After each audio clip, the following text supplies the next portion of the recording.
আসসালামু আলাইকুম। ঢাকায় ভয়ঙ্কর কিছু ঘটতে চলেছে। কি ঘটতে চলেছে চলুন বিস্তারিত আলোচনা করা যাক। ঢাকা, এই শহরটা কি সত্যিই নিরাপদ আছে? ভাবতে পারেন মাত্র 2 মাসের মধ্যে এই শহর ছাড়তে বাধ্য হতে পারে লাখো মানুষ। এটা কোনো গুজব নয়, এটা এসেছে দেশের একজন গুরুত্বপূর্ণ দায়িত্বশীল ব্যক্তির মুখ থেকে। সংসদের হুইপ এবিএম আশরাফ উদ্দিন মিজান সরাসরি সতর্ক করে দিয়েছেন, বিশ্বজুড়ে যে অস্থিরতা, যে যুদ্ধ পরিস্থিতি চলছে, সেটা যদি থামানো না যায় তাহলে এর ভয়াবহ প্রভাব বাংলাদেশেও পড়তে পারে।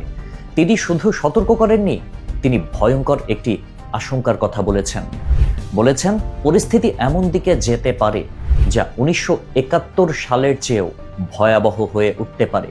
ভাবুন তো, একটা দেশ, একটা রাজধানী যেখানে মানুষ নিরাপত্তার জন্য নিজ শহর ছেড়ে পালাতে বাধ্য হয়।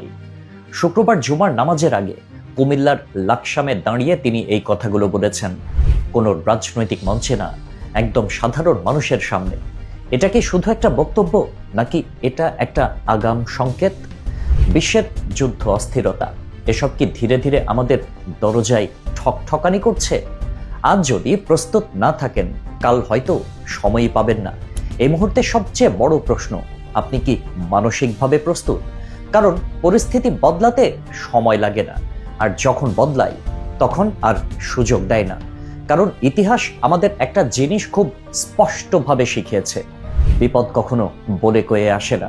সবকিছু স্বাভাবিক মনে হলেও ভেতরে ভেতরে এমন কিছু তৈরি হতে থাকে যা একসময় বিস্ফোরণের মতো সামনে আসে।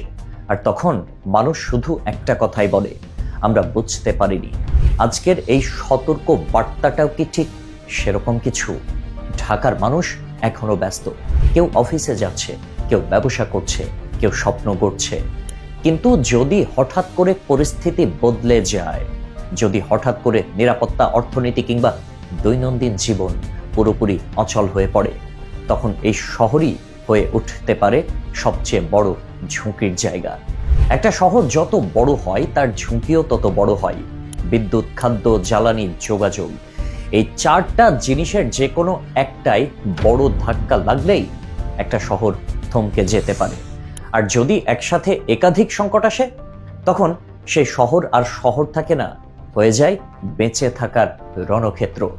আপনি কি কখনো ভেবেছেন, যদি হঠাৎ করে বাজারে খাবার কমে যায়, যদি জ্বালানির সংকট তৈরি হয়, যদি ইন্টারনেট বা যোগাযোগ ব্যবস্থায় বড় ধরনের সমস্যা দেখা দেয়? এই প্রশ্নগুলো এখন আর সিনেমার গল্প না, বাস্তবতার অংশ হয়ে উঠছে ধীরে ধীরে। বিশ্বজুড়ে এখন যে অস্থিরতা চলছে, সেটা শুধু বড় দেশগুলোর মধ্যে সীমাবদ্ধ নেই। এর প্রভাব ধীরে ধীরে ছড়িয়ে পড়ে অর্থনীতিতে, রাজনীতিতে, এমনকি মানুষের দৈনন্দিন জীবনেও। আর বাংলাদেশ সেই বৈশ্বিক ব্যবস্থার বাইরে না। ঢাকা শহর, যেটা দেশের হৃৎপিণ্ড, যদি কোনোভাবে চাপের মুখে পড়ে, তাহলে সেই চাপ পুরো দেশে ছড়িয়ে পড়বে। তাই যখন একজন দায়িত্বশীল ব্যক্তি বলেন মানসিকভাবে প্রস্তুত থাকুন, তখন সেটা অবহেলা করার সুযোগ নেই। কারণ প্রস্তুতি মানে শুধু ভয় পাওয়া নয়, প্রস্তুতি মানে সচেতন হওয়া। আপনি কি জানেন আপনার আশেপাশের নিরাপদ জায়গা কোথায়?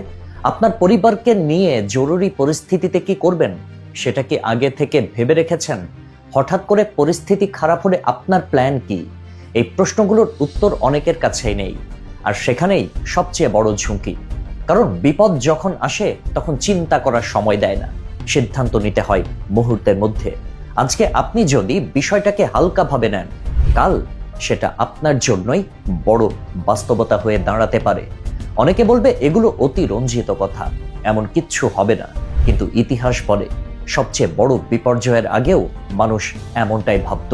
তাই ভয় পাওয়ার জন্য না, সচেতন হওয়ার জন্যই এই কথাগুলো বলা দরকার। কারণ একটা জাতি তখনই টিকে থাকে যখন তারা আগাম সংকেত বুঝতে পারে। আজকের এই বার্তাটা হলো সেই সংকেতগুলোর একটা।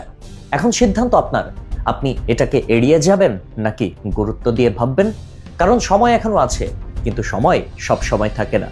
আর যখন সময় ফুরিয়ে যায়, তখন শুধু আফসোসটাই বাকি থাকে। আল্লাহ হাফেজ।